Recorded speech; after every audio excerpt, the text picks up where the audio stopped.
أن الحمد لله نحمده ونستعينه ونستغفره ونؤمن به ونتوكل عليه ونعوذ بالله من شرور أنفسنا ومن سيئات أعمالنا من يهده الله فلا مضل له ومن يضلل فلا هادي له وأشهد أن لا إله إلا الله وحده لا شريك له وأشهد أن محمدًا عبده ورسوله أما بعد أعوذ بالله من الشيطان الرجيم بسم الله الرحمن الرحيم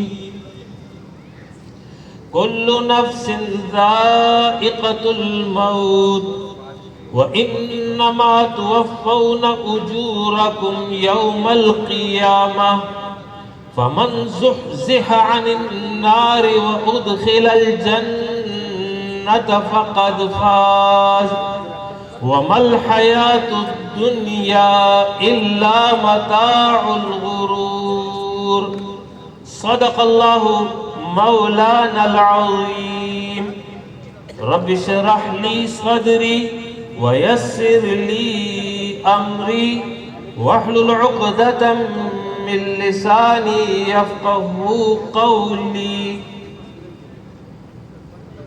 اما بعد میرے انتہائی محترم بزرگوں، نوجوانوں، نوعمر بچوں اور خواتین اسلام، جماعت اسلامی کے زیر اہتمام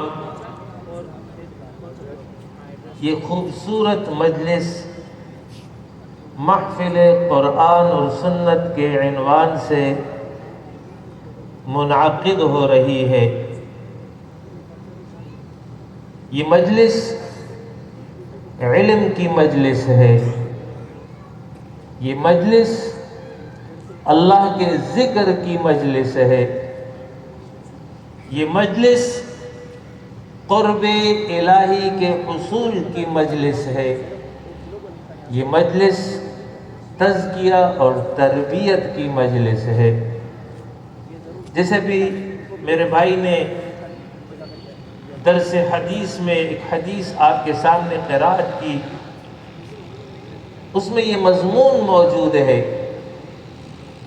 کہ اللہ رب العالمین کے کچھ فرشتے جن کو سیاحین فرشتے کہا جاتا ہے کہ ان کی کوئی متعین ڈیوٹی نہیں ہے، وہ اس زمین پر چکر لگاتے رہتے ہیں، گھومتے اور پھرتے ہیں، اور جہاں کہیں لوگوں کو کسی مجلس میں دیکھتے ہیں کہ وہ اللہ کا ذکر کر رہے ہیں تو ایسی مجالس کو وہ گھیر لیتے ہیں اور ان پر اللہ کی رحمت نازل ہوتی ہے، اللہ کی سکینت اترتی ہے۔ ہماری آج کی یہ مجلس بھی اسی نوعیت کی مجلس ہے۔ آج میری اس مجلس میں جہاں یہ بہت سارے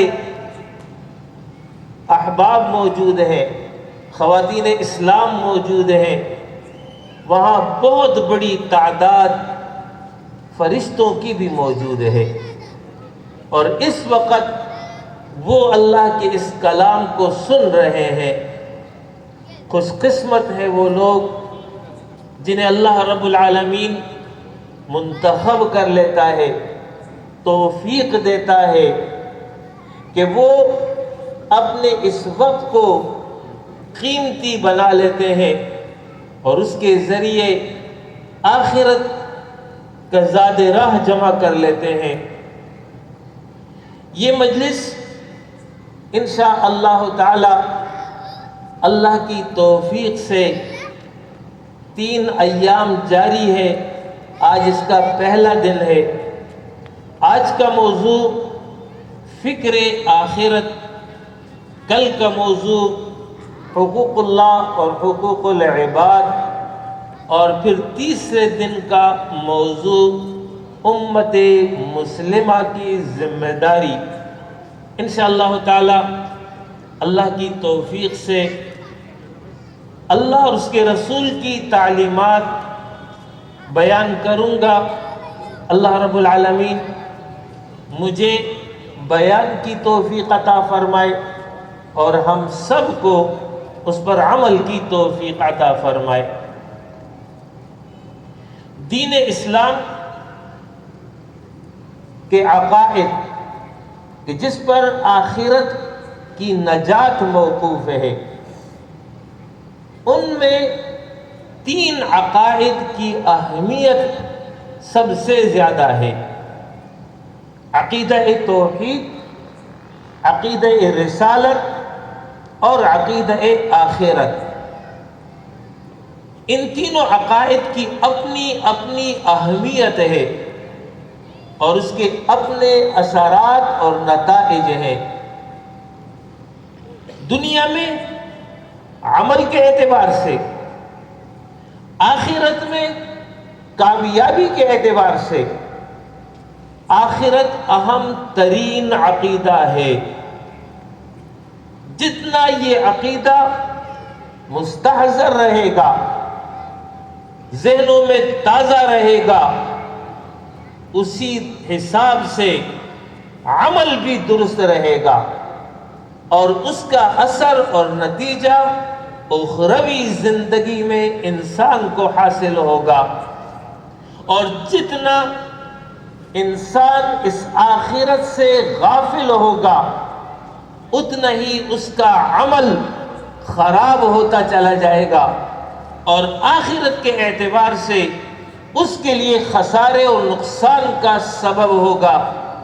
یہی وجہ ہے کہ قرآن اور حدیث دونوں نے اس بات کا اہتمام کیا ہے کہ آخرت کو انسانوں کے سامنے پوری طرح کھول کر بیان کر دیا جائے، اور قرآن نے ایسا انداز اختیار کیا ہے کہ اگر توجہ کے ساتھ کوئی اس کو سنے اور سمجھے تو یوں محسوس کرے گا گویا کہ یہ سارے مناظر اور مراحل اس کے آنکھوں کے سامنے گزر رہے ہیں۔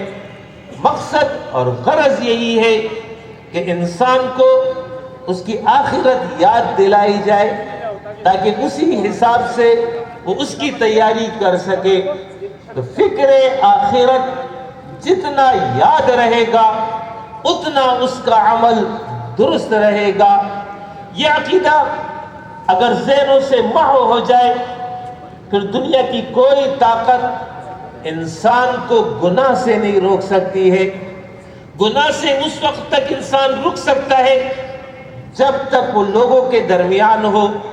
پولیس کا خوف ہے، رینجر کا خوف ہے، حکومت کا خوف ہے، قوم اور افراد کا خوف ہے، لیکن جہاں انسان کو موقع ملا کہ یہ تمام پابندیاں اس سے اٹھ گئی ہیں اور پھر اس کے دل میں خوف الہی نہیں ہے، اس کے دل میں احساس آخرت نہیں ہے، پھر دنیا کی کوئی طاقت اس کو برائی سے نہیں روک سکتی ہے۔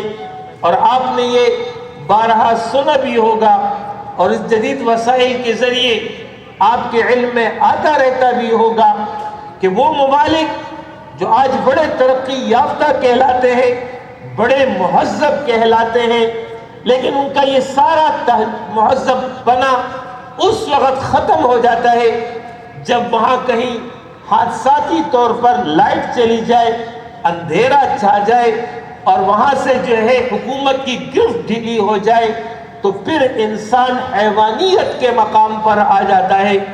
لیکن اگر دل میں اللہ کا خوف موجود ہو، آخرت کی جواب دہی کا احساس موجود ہو، تو پھر ایک انسان اگر تنہا بھی ہے اور اس کے ساتھ کوئی اس کے روک ٹوک کرنے والا کوئی نہیں ہے تو پھر بھی وہ گناہ سے باز رہتا ہے، وہ غلط کام سے دور رہتا ہے۔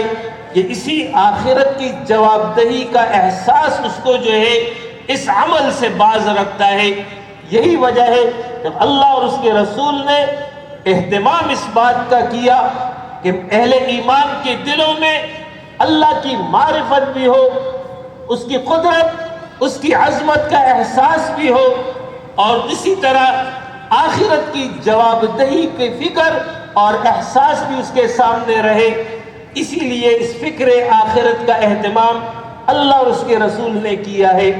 یہ مضمون قرآن مجید میں تفصیل کے ساتھ بھی آیا ہے، اجمال کے ساتھ بھی آیا ہے۔ میں نے آپ کے سامنے سورہ آل عمران آیت نمبر 185 قرأت کی ہے۔ اس آیت مبارکہ میں اللہ رب العالمین نے اجمال کی شکل میں ان تمام اہم بنیادی نکات کو بیان فرما دیا ہے جو انسان کو فکر آخرت کی طرف متوجہ کرتی ہے۔ یہ وہ بنیادی نکات ہیں، یہ وہ حقائق ہیں، اگر انسان اس میں غور کر لے اور اس کے مطابق پھر اپنی دنیا اور آخرت بنا لے، ایسا انسان کامیاب انسان کہلائے گا۔ پہلی بات اللہ نے یہاں یہ فرمائی، کل نفس ذائقۃ الموت، ہر ذی روح نے موت کا ذائقہ چکھنا ہے۔ یہ ایسی حقیقت ہے کہ جس کا ایک بھی انکار کرنے والا نہ ماضی میں موجود تھا، نہ آج موجود ہے، نہ مستقبل میں آئے گا، جو اس بات کا انکار کر دے کہ میں آخرت کو نہیں مانتا۔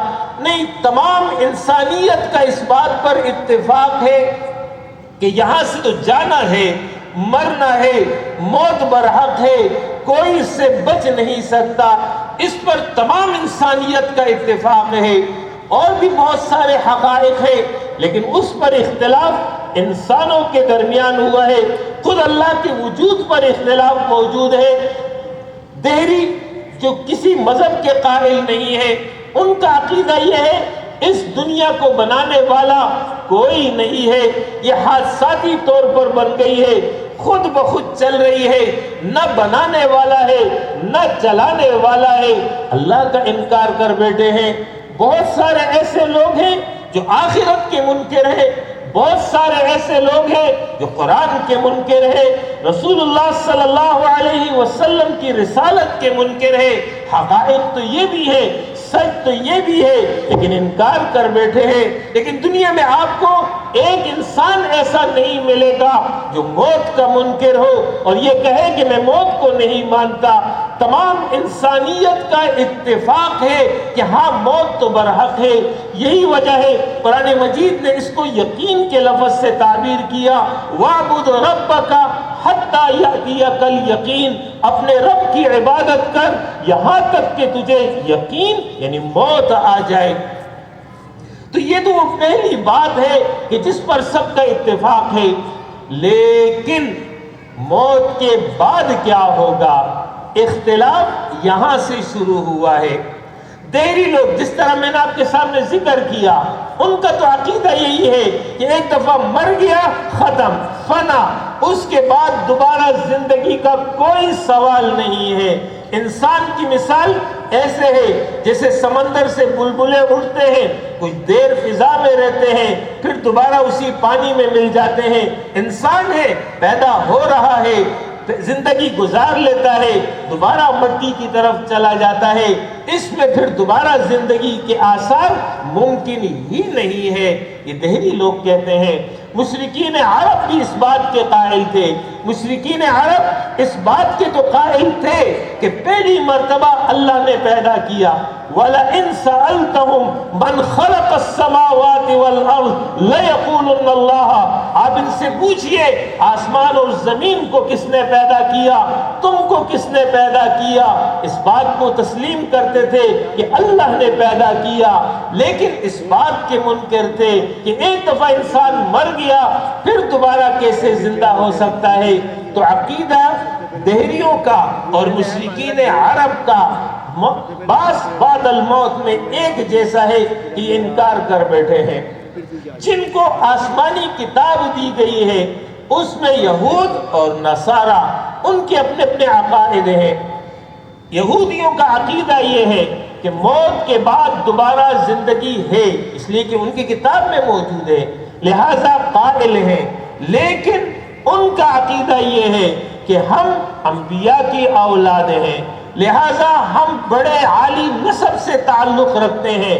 نحن ابناء اللہ نحن احباؤہ، ہم اللہ کے چہیتے ہیں، ہم اللہ کے بیٹوں کی مانند ہیں۔ جیسے باپ بیٹے سے محبت کرتا ہے، اللہ ہم سے محبت کرے گا، لہذا آخرت میں جنت ہمارے لیے ہی بنائی گئی ہے۔ لن تمسنا النار الا ایاما معدودہ، اگر آگ ہمیں چھوئے گی تو کچھ عرصے کے لیے، جب ہمارے باپ دادا نے بچڑے کی عبادت کی تھی، اس کے علاوہ پھر ہمیں کوئی سزا نہیں ہے، بلکہ جنت ہمارے لیے بنائی گئی ہے، ہم کچھ بھی کر لیں ہمیں کوئی فرق نہیں پڑتا۔ یہ یہودیوں کا عقیدہ ہے۔ نصارہ ان کا عقیدہ یہ ہے کہ انسان پیدائشی گناہ گار ہے، وہ کچھ بھی کر لے وہ پاک نہیں رہ سکتا ہے، لہذا انسانیت کی طرف سے نعوذ باللہ اللہ کے بیٹے عیسیٰ علیہ السلام نے خود کو سولی پر چڑھا دیا اور تمام انسانیت کی طرف سے کفارہ ادا کر دیا، لہذا موت سے پہلے پادری کے پاس حاضر ہو جاؤ، معافی تلافی کر لو، کچھ دے دلا دو، تمہارے آخرت کے سارے کام حل ہو جائیں گے، تم جنت میں پہنچ جاؤ گے۔ یہ نصارہ کا عقیدہ ہے۔ ہمارے علاقے کے ایک مشہور ڈاکٹر ہیں، ڈاکٹر فصاحت اللہ حسینی صاحب، ایک دفعہ وہ مجھے بتا رہے تھے کہ وہ لندن میں موجود تھے، باہر کی کسی اور ملک کی خاتون تھی، وہ ملک کا نام مجھ سے بھول چکا ہے، لیکن کوئی خاتون تھی کسی مخصوص علاقے کی، اس کو دیکھا کہ وہ رو رہی تھی۔ انہوں نے پوچھا کہ کیوں رو رہی، کیا بات ہے؟ کہنے لگی میری ماں 2 سال قبل وفات پا چکی ہے، اور ہمارے پادری نے ہمیں یہ حکم دیا ہے کہ اگر اس کے گناہ معاف کروانے ہیں تو اتنے مقدار میں ڈالر لا کے دے دو تو وہ جہنم سے باہر آ جائے گی۔ تو چونکہ اتنی رقم میں اب تک جمع نہیں کر سکی ہوں تو میں اپنی ماں کو یاد کر کے روتی ہوں کہ بیچاری عذاب میں گرفتار ہے اور میں اب تک جو ہے اس کو چھٹکارا نہیں دلا سکتی۔ یہ ان کا عقیدہ ہے، یہ ان کا نظریہ ہے۔ ہم مسلمان ہیں، ہمارا عقیدہ یہ ہے، اول تو یہ عقیدہ ہے کہ یہ دنیا کی زندگی حقیقی زندگی نہیں ہے، بلکہ یہ وقت مہلت ہے، یہ وقت عمل ہے جو اللہ رب العالمین نے ہمیں دی ہے۔ دوسرا یہ کہ مرنے کے بعد انسان فنا نہیں ہوگا، ایسا نہیں ہے کہ ختم ہو جائے، بلکہ انسان منتقل ہوگا۔ انتقال، ہم جب کسی کو اطلاع دیتے ہیں مرنے کی تو ہم یہ کہتے ہیں فلاں بھائی کا انتقال ہو گیا، فلاں عزیز کا انتقال ہو گیا۔ انتقال کا معنی ہی یہی ہے کہ ایک جگہ سے دوسری جگہ منتقل ہو گیا۔ آپ نے اکثر اخبارات میں یہ لفظ پڑھا بھی ہوگا، انتقال ملکیت، انتقال جائیداد، پہلے ایک مالک ہوتا ہے پھر دوسرا مالک بن جاتا ہے۔ ایک شخص پہلے فیڈرل ایریا میں رہتا تھا، اب وہ سادی ٹاؤن میں آ گیا، وہ بھی انتقال کر گیا ایک علاقے سے دوسرے علاقے کی طرف۔ اسی طریقے سے ایک شخص جب دنیا سے جاتا ہے تو فنا نہیں ہوتا، بلکہ وہ انتقال کرتا ہے، وہ منتقل ہوتا ہے۔ تیسرا یہ ہے کہ حقیقی زندگی آخرت کی زندگی ہے، اور وہاں کی کامیابی اور ناکامی کا سارا دار و مدار انسان کے عقیدے اور عمل پر ہے۔ اس کے علاوہ وہاں پر کوئی چیز کام نہیں آئے گی۔ صحیح عقیدہ انسان کو فائدہ دے گا، غلط عقیدہ انسان کو نقصان دے گا۔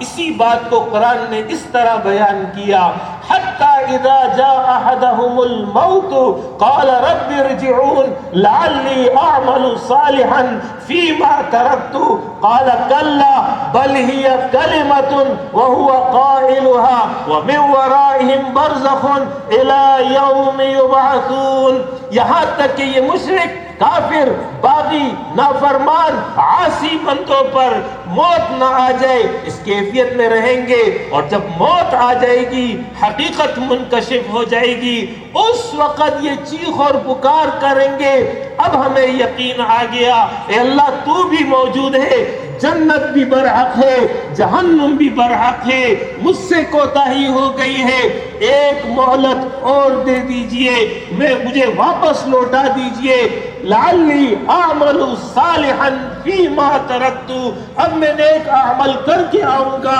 اس دنیا کو جس کو میں چھوڑ کر آیا ہوں، ایک مہلت اور دے دیجئے، اب ایمان بھی درست ہوگا، اب اعمال بھی درست ہوں گے، نماز کی بھی پابندی ہوگی، زکوٰۃ کا بھی اہتمام ہوگا، روزے بھی پورے رکھوں گا، قرآن سے بھی تعلق رہے گا، ماں باپ کی خدمت بھی کروں گا، اولاد کی تربیت بھی کروں گا، جھوٹ کبھی نہیں بولوں گا، سود کے قریب نہیں جاؤں گا، اے میرے رب مجھے ایک مہلت اور دے دیجئے، اب میں نیک عمل کر کے آؤں گا، اب آپ کو دکھاؤں گا، موقع تو مجھے فراہم کر دیجئے۔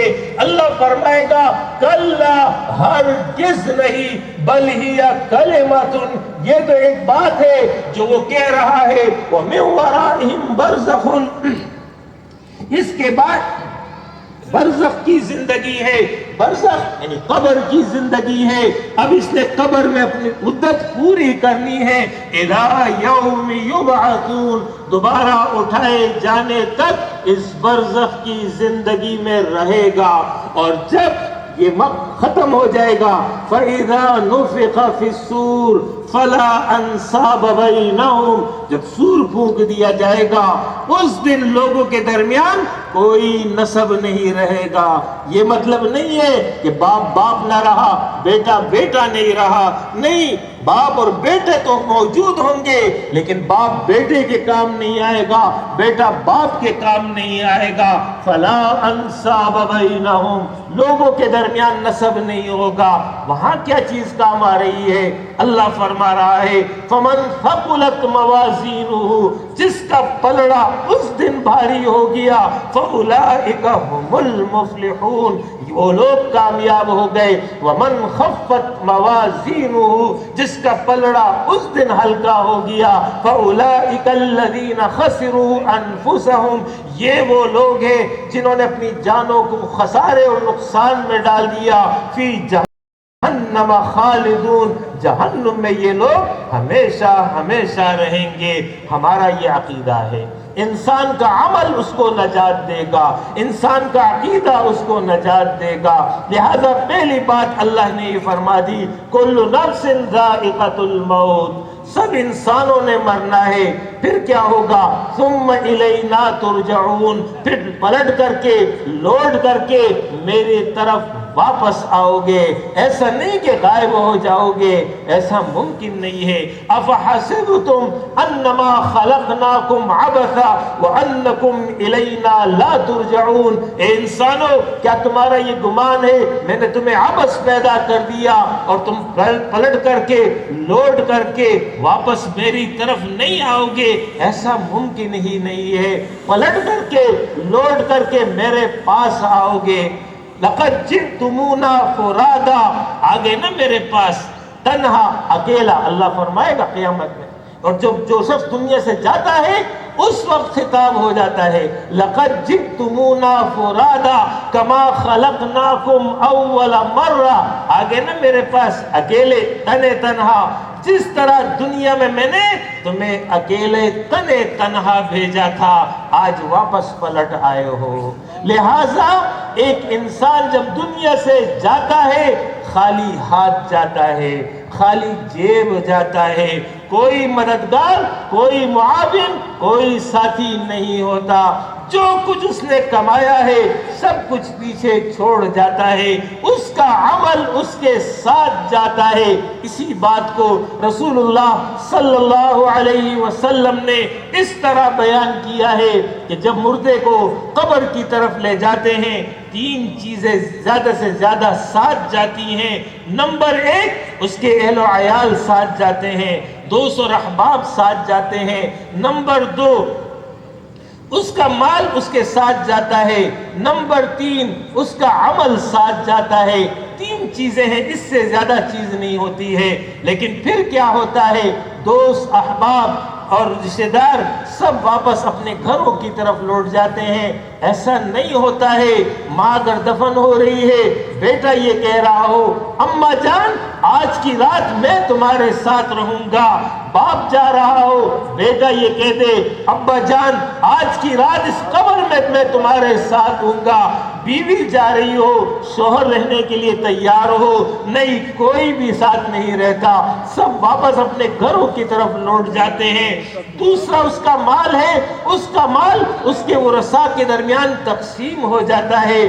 تیسری چیز جو اس کے ساتھ آگے جا رہی ہے، آپ صلی اللہ علیہ وسلم نے فرمایا اس کا عمل ہے، یہی عمل اس کے ساتھ آگے جائے گا، اسی کے مطابق اس کے ساتھ معاملہ اور محاسبہ ہوگا۔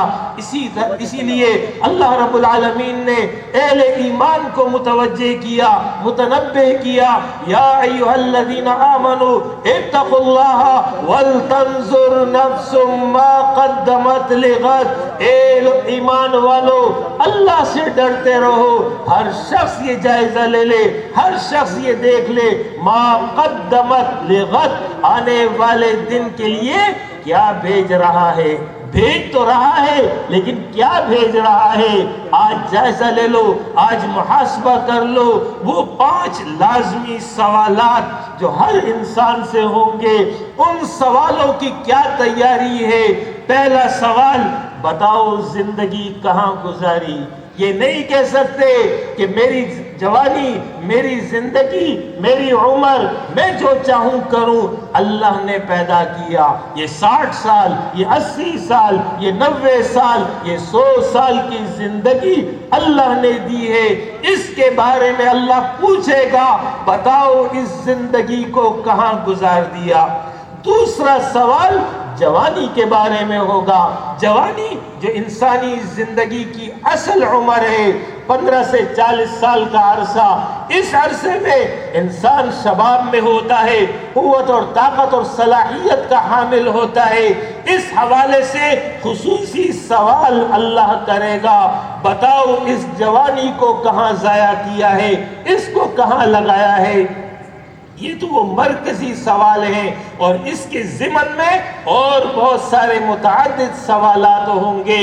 بتاؤ جب میرے دین پر حملے ہو رہے تھے تم کیا کر رہے تھے؟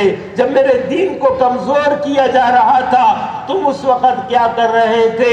جب میرے پیغمبر کے خاکے بن رہے تھے، جب اس کے کارٹون چھاپے جا رہے تھے، جب میرے پیغمبر کے خلاف توہین آمیز انداز اختیار کیا جا رہا تھا، اس وقت تم نے کیا کیا؟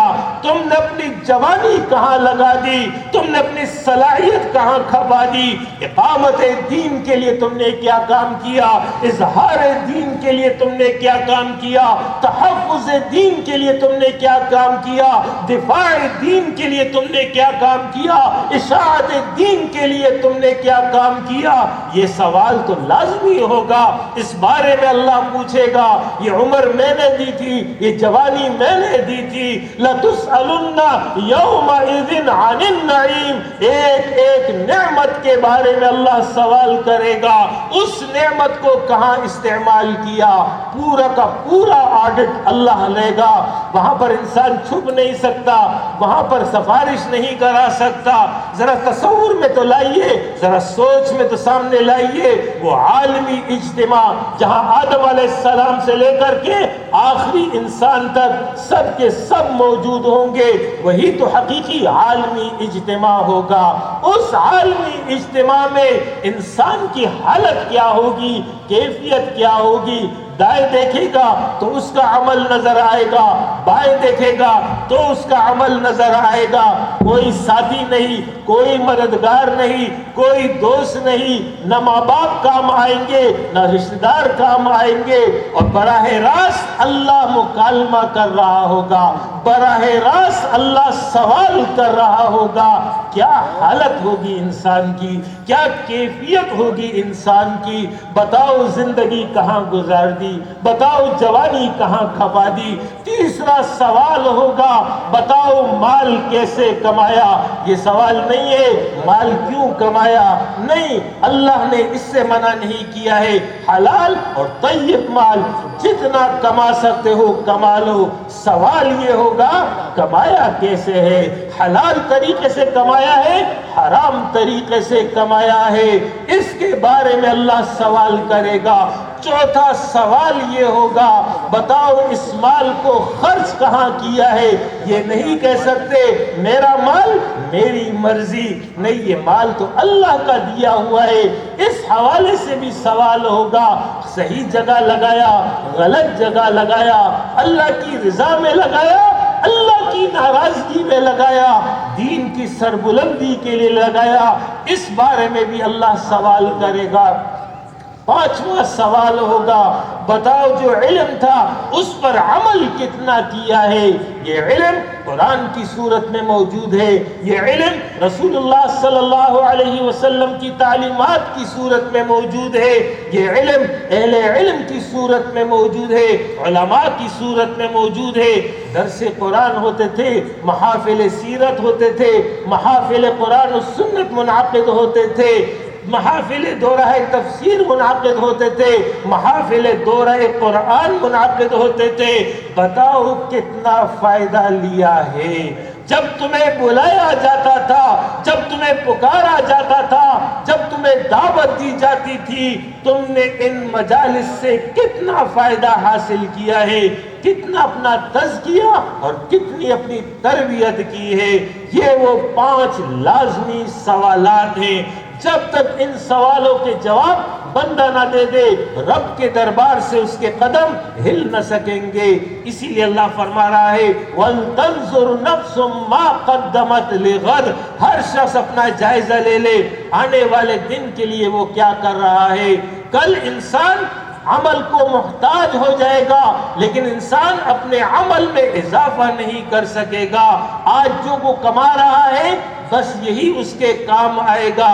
اسی وجہ سے اسی بات کو حضرت عمر فاروق رضی اللہ عنہ نے اس طرح بیان کیا، حاسبوا انفسکم قبل ان تحاسبوا، اے لوگو اپنا محاسبہ کر لو اس سے پہلے کہ اللہ تمہارا احتساب کر لے۔ ابھی وقت موجود ہے، ابھی تمہارے پاس ٹائم موجود ہے، لہٰذا اس کا درست استعمال کر لو۔ اور اسی بات کو سیدنا حضرت علی رضی اللہ عنہ نے اس طرح بیان کیا، لوگوں آج دار العمل ہے، کل دار الجزا ہے، آج تم عمل کرو گے آج تمہیں بدلہ نہیں ملے گا، کل جزا کا دن ہوگا، کل تمہیں جزا دی جائے گی لیکن تم پھر اپنے عمل میں اضافہ نہیں کر سکو گے، لہٰذا آج ہی اس کی تیاری کر لو۔ اور اسی بات کو رسول اللہ صلی اللہ علیہ وسلم کی 2 احادیث سے میں اور واضح کر دیتا ہوں۔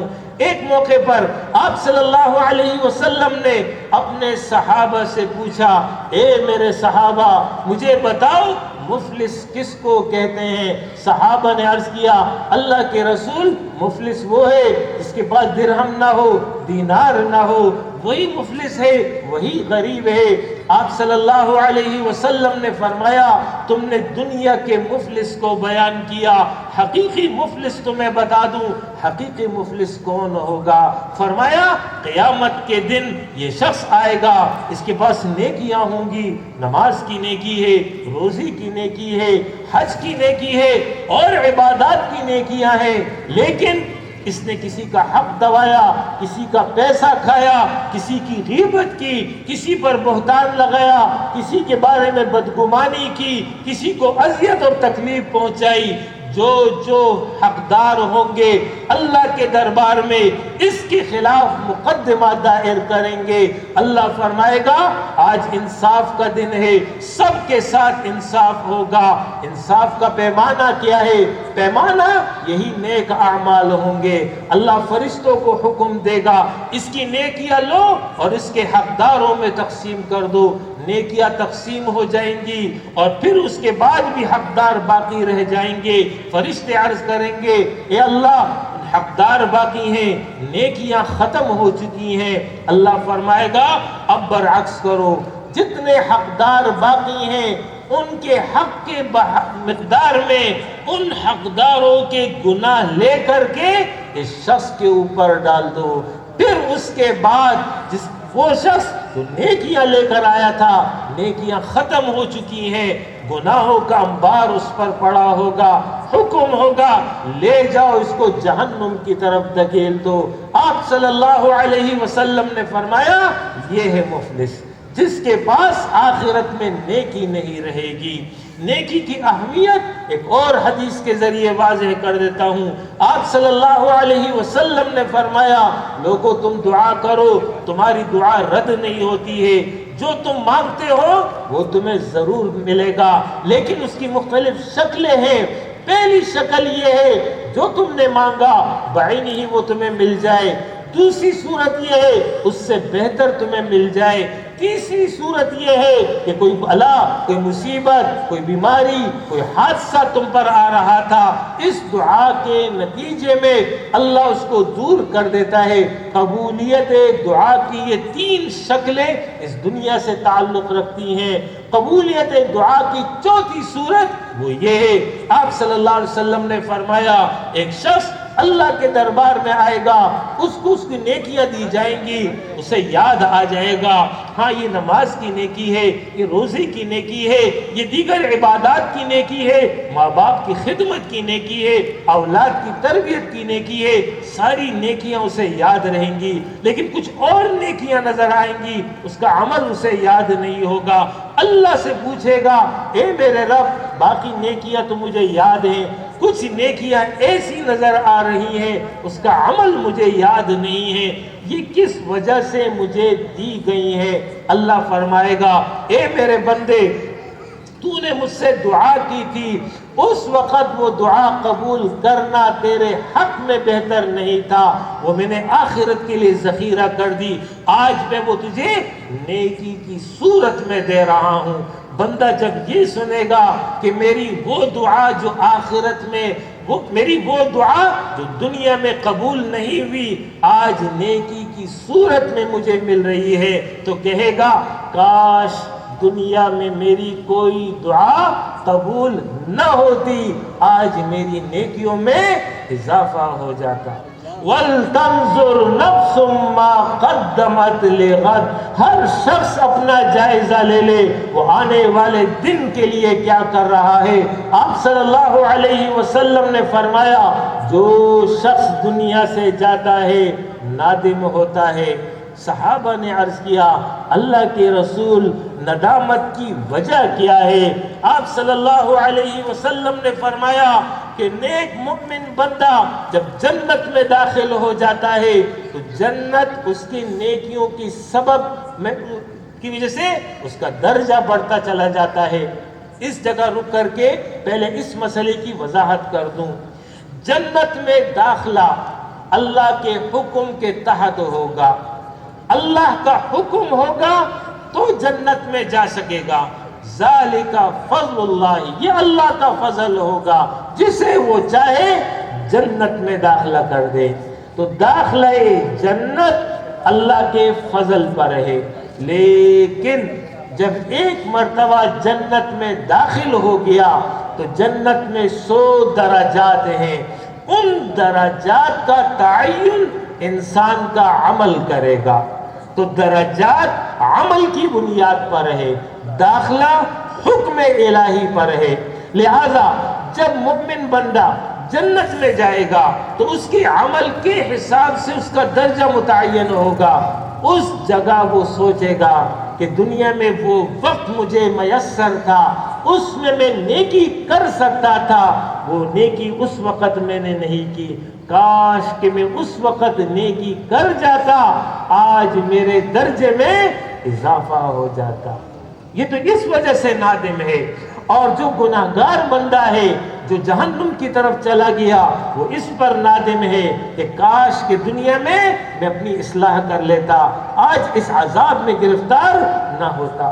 وَلْتَنْظُرْ نَفْسٌ مَا قَدَّمَتْ لِغَدٍ، لہذا ہر شخص کو اپنا جائزہ لینا چاہیے کہ وہ کیا کر رہا ہے، وہ کیا بھیج رہا ہے، صحیح عمل اور صحیح عقیدہ اختیار کیا ہوا ہے، اور اگر نہیں کیا ابھی بھی وقت موجود ہے، پلٹ آئے، اپنی اصلاح کر لے۔ یہ اللہ کی مہربانی ہے، اللہ رب العالمین نے ہمیں مواقع فراہم کیے ہیں، ان مواقع سے بندہ مومن بھرپور فائدہ اٹھاتا ہے۔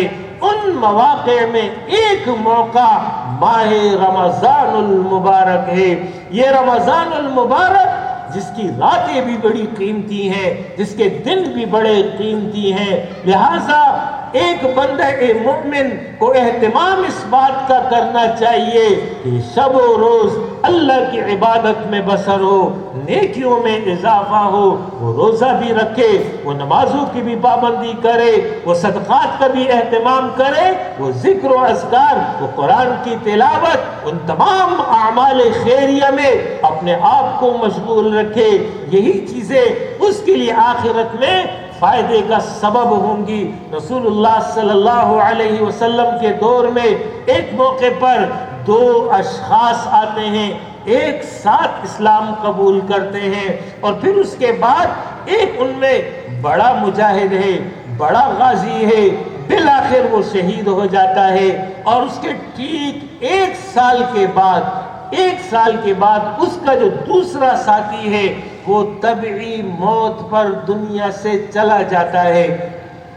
ایک صحابی نے خواب میں دیکھا، وہ خواب یہ ہے کہ وہ جنت کے باہر کھڑا ہے اور وہ دونوں ساتھی بھی موجود ہیں، اور اندر سے جنت سے ایک فرشتہ آتا ہے، اور وہ شخص جو طبعی موت پر دنیا سے رخصت بعد میں ہوا تھا اس کو پہلے جنت میں لے جاتا ہے، اور پھر اس کے بعد دوبارہ آتا ہے، اور جو شہید تھا پھر اس کو جنت میں لے جاتا ہے، پھر تیسری مرتبہ باہر آتا ہے اور اس صحابی کو کہتا ہے ابھی تمہارا وقت نہیں آیا ہے، تم واپس چلے جاؤ۔ یہ خواب اس صحابی نے اپنے دوستوں کو ذکر کیا، دوست بھی حیران ہو گئے کہ جو پہلے گیا، جو پہلے شہید ہو چکا تھا اس کو بعد میں جنت میں داخل کیا گیا، لیکن جو بعد میں طبعی موت پر دنیا سے رخصت ہوا اس کو پہلے جنت میں داخل کیا، یہ کیا ماجرا ہے؟ رسول اللہ صلی اللہ علیہ وسلم نے فرمایا اے میرے ساتھیوں تمہیں اس بات پر تعجب ہے؟ انہوں نے کہا اللہ کے رسول ہمیں تعجب ہے، ہونا تو یہ چاہیے جو پہلے شہید ہوا وہ پہلے جنت میں جاتا، جو بعد میں گیا ہے وہ بعد میں جنت میں جاتا۔ آپ صلی اللہ علیہ وسلم نے فرمایا اے میرے ساتھیوں مجھے ذرا یہ تو بتاؤ، وہ ساتھی جو پہلے اس کے شہادت کے بعد 1 سال تک وہ زندہ رہا، جی ہاں زندہ رہا، اس 1 سال میں اس نے کتنی نمازیں پڑھی ہیں، 1 سال میں کتنے سجدے اس نے کیے ہیں، 1 سال میں اس نے رمضان کو پایا ہے، لہٰذا اس کی وجہ سے اس کے اعمال میں اضافہ ہو گیا، اور جب اعمال میں اضافہ ہو گیا تو اس وجہ سے وہ پہلے سے آگے بڑھ گیا۔ وَلْتَنْظُرْ نَفْسٌ مَا قَدَّمَتْ لِغَدٍ، ہر شخص اپنا جائزہ لے لے، یہ وقت بڑا قیمتی ہے، یہ حیات دنیا اللہ رب العالمین نے دیا، کسی کو 60 سال، کسی کو 80 سال، کسی کو 100 سال، یہی وہ اصل عمر ہے۔ انسان 4 مراحل سے گزرتا ہے یا گزرے گا۔ ایک مرحلہ انسان کی تخلیق کا ہے 9 مہینے، اس دور میں انسان کچھ نہیں کر سکتا۔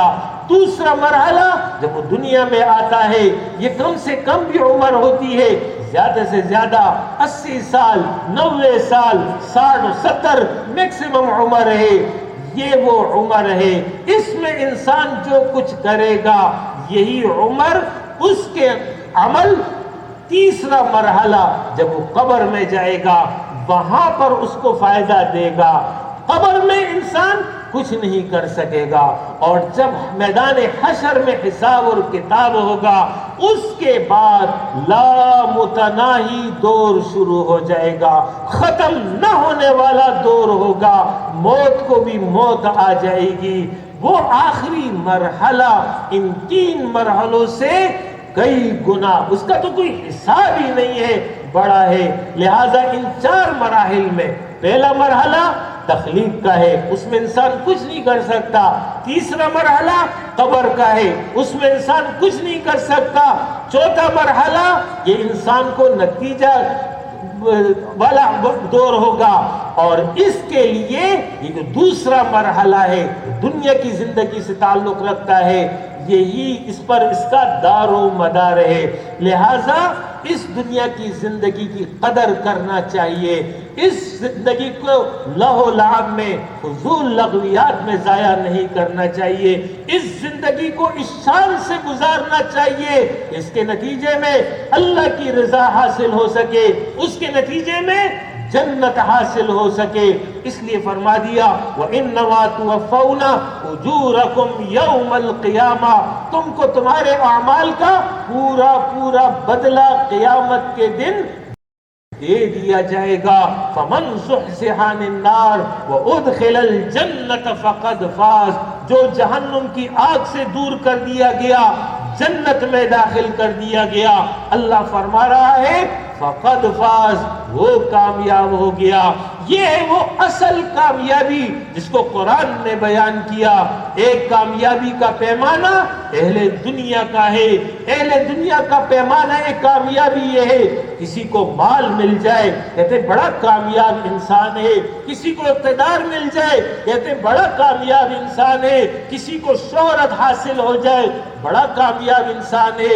اقتدار، منصب، جائیداد، شہرت، یاد رکھیے ان میں سے ایک بھی معیار کامیابی نہیں ہے۔ اگر یہ معیار کامیابی ہوتا پھر فرعون کامیاب ہونا چاہیے، پھر ابو جہل کامیاب ہونا چاہیے، پھر قارون کامیاب ہونا چاہیے، لیکن قرآن نے ان سب کی ناکامی کا اعلان کیا ہے۔ کامیاب کون ہے؟ فرمایا فَمَنْ زُحْزِحَ عَنِ النَّارِ وَأُدْخِلَ الْجَنَّةَ فَقَدْ فَازَ، جو جہنم کی آگ سے دور کر دیا گیا، جو جنت میں داخل کر دیا گیا، یہی کامیاب ہے۔ لہٰذا اصل کامیابی آخرت کی کامیابی ہے، اور اصل ناکامی آخرت کی ناکامی ہے۔ دنیا کی کامیابی اور دنیا کی ناکامی اللہ کے ہاں معیار نہیں ہے۔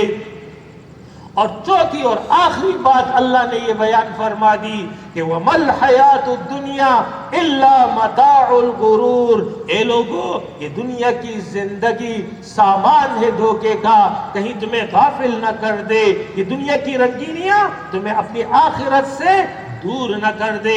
ایک انسان اس دنیا کے اندر دیکھتا ہے رنگینیاں ہے، یہاں پر مال و دولت ہے، عیاشیاں ہے، لیکن یہ سب کا سب دھوکہ ہے۔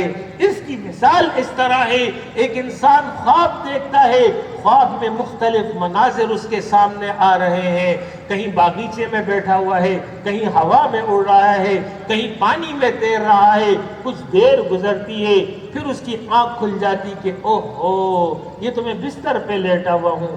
اسی طرح ہم اس وقت خواب کی حالت میں ہیں، ہماری آنکھ تب کھلے گی جب یہاں آنکھ بند ہو جائے گی۔ لہذا اللہ فرما رہا ہے وَمَا الْحَيَاةُ الدُّنْيَا إِلَّا مَتَاعُ الْغُرُورِ، اے لوگو دنیا کی زندگی سامان ہے دھوکے کا، لہٰذا تم دنیا کے پیچھے مت بھاگنا، دنیا کو اپنا مقصود نہ بناؤ، دنیا کو اپنا مرکز اور محور نہ بناؤ، بلکہ مقصود اور مرکز اور محور اللہ کی رضا کو بناؤ، جنت کو اپنے لیے سامنے رکھو اور اس کے مطابق تیاری کر لو۔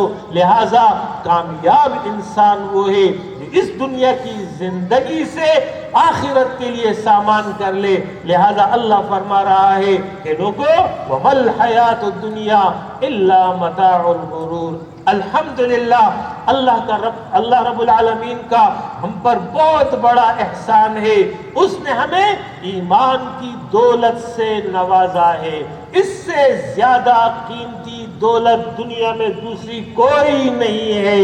اس کی قدر و قیمت کا اندازہ میدان حشر میں لگ جائے گا، جب وہاں پر مشرک یہ کہے گا، اللہ فرماتا ہے کہ اگر اس کے اختیار میں زمین برابر سونا دے دیا جائے یہ سب کا سب فدیہ کر دے گا۔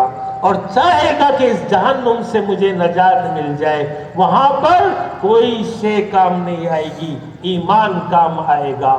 اس کے ساتھ ساتھ اللہ رب العالمین کا ہم پر یہ احسان عظیم ہے کہ اس نے ہمیں محمد الرسول اللہ صلی اللہ علیہ وسلم کا امتی بنایا ہے۔ اس امتی کا یہ نتیجہ ہے، دین حق ہمارے پاس موجود ہے۔ رسول اللہ صلی اللہ علیہ وسلم کی تمام تعلیمات آج ہمارے پاس محفوظ ہے۔ حضرت عیسیٰ علیہ السلام کی تعلیمات باقی نہ رہی، حضرت موسیٰ علیہ السلام کی تعلیمات باقی نہ رہی، کسی پیغمبر کی تعلیمات باقی نہ رہی، تعلیمات باقی ہے محمد الرسول اللہ صلی اللہ علیہ وسلم کی تعلیمات باقی ہیں۔ لہذا جس نے محمد الرسول اللہ صلی اللہ علیہ وسلم کی رسالت کو تسلیم کر لیا، اسی کے لیے جنت کی راہ ہموار ہوگی۔ جس نے محمد الرسول اللہ صلی اللہ علیہ وسلم کی اطاعت اور اتباع اختیار کر لی، اسے ہی رب کی رضا اور جنت حاصل ہوگی۔ ہم پر یہ رب کا احسان ہے، اس نے ہمیں آخری پیغمبر کا امتی بنایا ہے۔ ہم پر یہ احسان ہے کہ اس نے ہمیں شعوری طور پر مسلمان بنایا ہے۔ آج ہمارے اس معاشرے کے اندر ایسے بھی مسلمان موجود ہیں، نام کے تو مسلمان ہیں لیکن اس سے آگے بے خبر ہے۔ اللہ نے مجھے توفیق دی، آپ کو توفیق دی کہ اس کے نتیجے میں ہم نے شعوری طور پر اس بات کو جانا ہے، سمجھا ہے، اپنے عقیدے کا جز بنایا ہے کہ محمد الرسول اللہ کا لایا ہوا دین ہی در حقیقت انسان کی مکمل رہنمائی کرتا ہے، انفرادی زندگی میں بھی، گھر کی زندگی میں بھی، معاشرے کی زندگی میں بھی، قومی اور اجتماعی زندگی میں۔ یہ شعور ہمیں آج کی سب سے بڑی اسلامی تحریک جماعت اسلامی نے دیا ہے۔ یہ شعور ہمیں مفکر اسلام سید ابو الاعلیٰ مودودی رحمہ اللہ نے فراہم کیا، اللہ ان کی قبر کو نور سے بھر دے۔ انہوں نے ہمیں اس راستے پر لگا دیا کہ یہ وہ دین حق ہے جو انسان کی مکمل رہنمائی کرتا ہے، فرد کی حیثیت سے بھی تعلیم دیتا ہے، خاندان کے اعتبار سے بھی تعلیم دیتا ہے، معاشرے کے اعتبار سے بھی تعلیم دیتا ہے، اجتماعیت کے اعتبار سے بھی تعلیم دیتا ہے۔ انہی کی یہ برپا کردہ تحریک جماعت اسلامی کی صورت میں موجود ہے، اور یہ بات میں بارہا کہہ چکا ہوں اور ڈنکے کی چوٹ پر کہتا ہوں کہ جماعت اسلامی محض سیاسی جماعت نہیں ہے۔ جماعت اسلامی غلبہ دین، اقامت دین کی برپا کردہ تحریک ہے۔ لہٰذا اگر آپ یہ چاہتے ہیں اور اس بات کو سمجھتے ہیں کہ اللہ کی رضا اور جنت کا حصول ہی اصل کامیابی ہے، تو پھر آئیے اس تحریک کے ساتھ جڑ جائیے، اس تحریک کے ساتھ مکمل تعاون کیجئے، اس کے دست و بازو بنیے، خود بھی ساتھ دیجئے، اپنی خواتین اور بچوں کو بھی اس کے ساتھ جوڑ دیجئے۔